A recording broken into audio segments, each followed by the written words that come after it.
ఎక్కడ ఏ సమస్య వచ్చినా ఇన్ఛార్జ్ మంత్రులదే పూర్తి బాధ్యతని సీఎం చంద్రబాబు అన్నారు. ఇన్ఛార్జ్ మంత్రులు చొరవ తీసుకుని క్షేత్రస్థాయికి వెళ్లి సమస్య పరిష్కారం అయ్యే వరకు చూడాలని స్పష్టం చేశారు. మంత్రులు, కలెక్టర్లు కలిసి పనిచేస్తే మెజార్టీ సమస్యలు పరిష్కారమవుతాయన్నారు.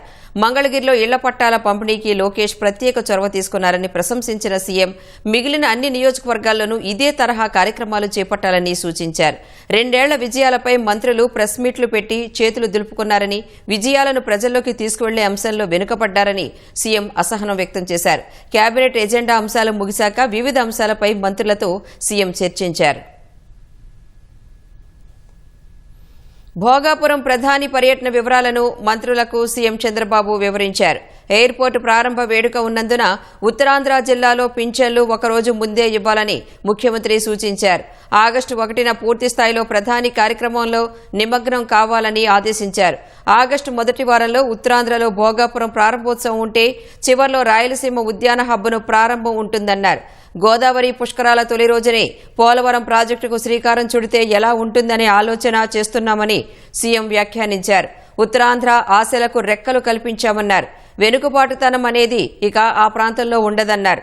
2వ త్రైమాసికంలోకి అడుగుపెట్టినందున శాఖల వారీగా సమీక్షలు చేసుకోవాలని సీఎం సూచించారు. కేంద్రం నుంచి రావాల్సిన నిధులపై దృష్టి సారించాలన్నారు.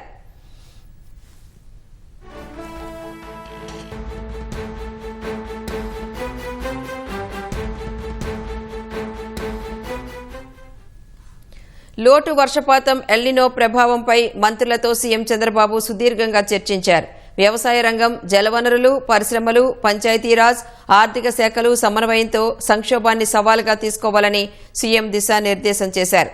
తాగునీటికి తొలి ప్రాధాన్యం, పశుగ్రాసానికి తదుపరి ప్రాధాన్యం ఇవ్వాలని సూచించారు. వాస్తవ పరిస్థితులను ప్రజలకు మంత్రులు వివరించాలన్నారు. ప్రత్యామ్నాయ ఆరుతడి పంటలపై రైతులకు అవగాహన కల్పించాలని సూచించారు.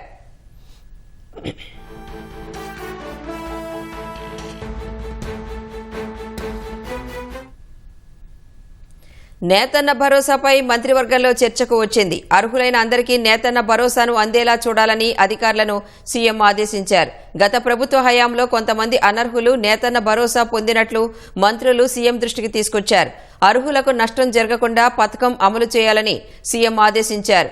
మెగా డీఎస్సీకి ఢిల్లీ ఆందోళనలకు ముడిపెట్టాలని వైసీపీ యత్నిస్తోందని మంత్రులు సీఎం దృష్టికి తీసుకువెళ్లారు. లేని వివాదాలు సృష్టించడమే వైసీపీ పని అని మండిపడిన సీఎం గొడ్డలి పార్టీ కుట్రల పట్ల పూర్తి అప్రమత్తంగా ఉండాలన్నారు. ప్రోయాక్టివ్గా మంత్రులు ముందుకు వెళ్లాలని ముఖ్యమంత్రి నిర్దేశం చేశారు.